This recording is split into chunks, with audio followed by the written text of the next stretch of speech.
back with another episode of Blind Spot. Hello. I feel very benevolent. Oh, that's crazy. So, art. The first time I was ever moved by art is probably seeing it in real life. You know, as an artist, I think it starts before you ever create something, it all starts with how you start to perceive things. So, I'm seeing art within, someone's walk, how someone talks, the relationships that are formed that I'm noticing as a young girl developing into a woman, like seeing art all around me without understanding I'm the only one who's thinking this looks beautiful. And then from there, I find a medium, right? What's my medium gonna be, right? Because I know I have a specific eye for things. And from there, I got into painting.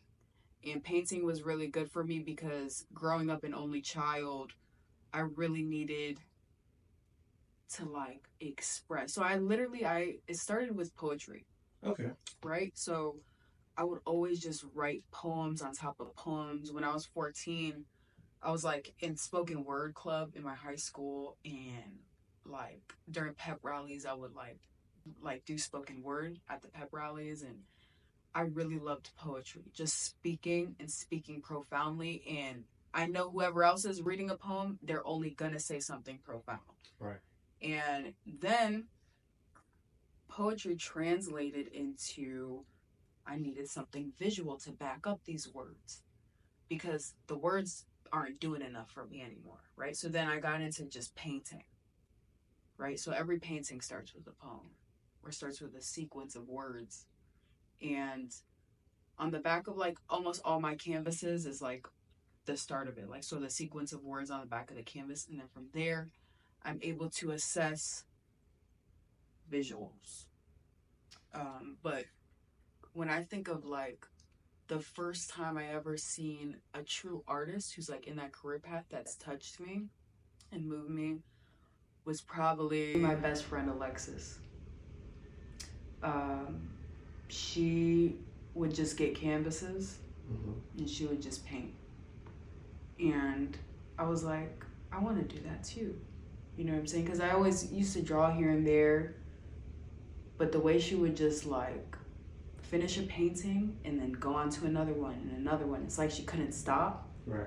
That was the first time I was ever moved by seeing like actual artwork on a canvas, like through my best friend Alexis.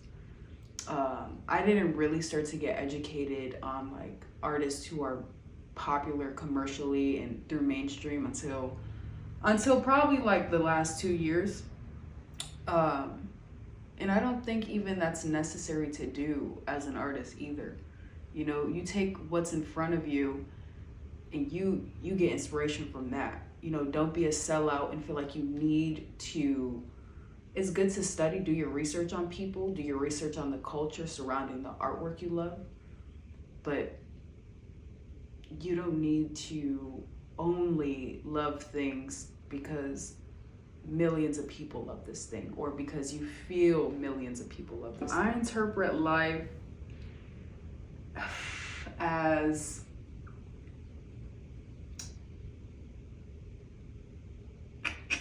everything under God's will. That's it. That's it. It's very important. It's very significant because in the way that I work, I try to create a place of conviction for the viewer, right?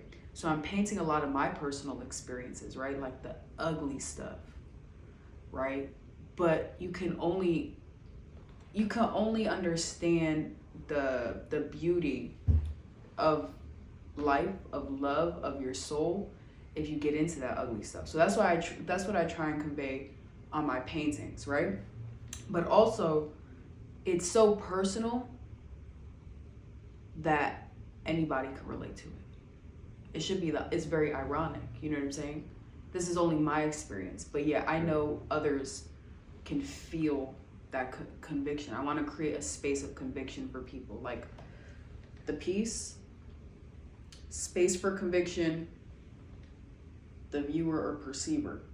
And then after they leave, change.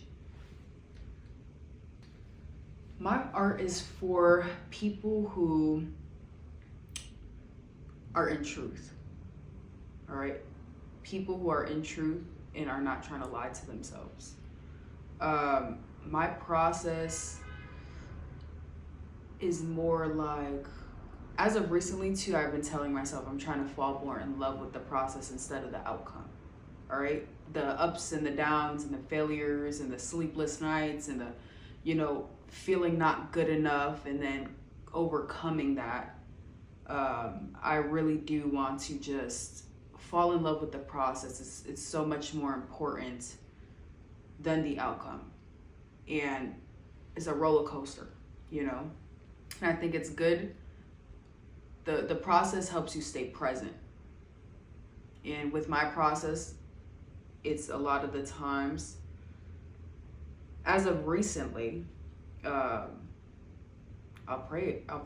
Before I start any creative endeavor, I pray, and I usually get a lot of visions in my head, or a lot of inklings when it comes to poetry, or visual mediums such as painting, or now that I'm stepping into fashion designing, I get a lot of visions, and I pray on those visions, and then I just get my hand moving. I don't overthink it. I don't, because procrastination is a big thing, that creative block. That's why I always tell myself, set the timer and get moving. All right? Don't be in your own way. Just get to moving. I don't care if it looks bad or terrible. Set the timer, get through that time, and then by the time that timer's done, something's going to be there,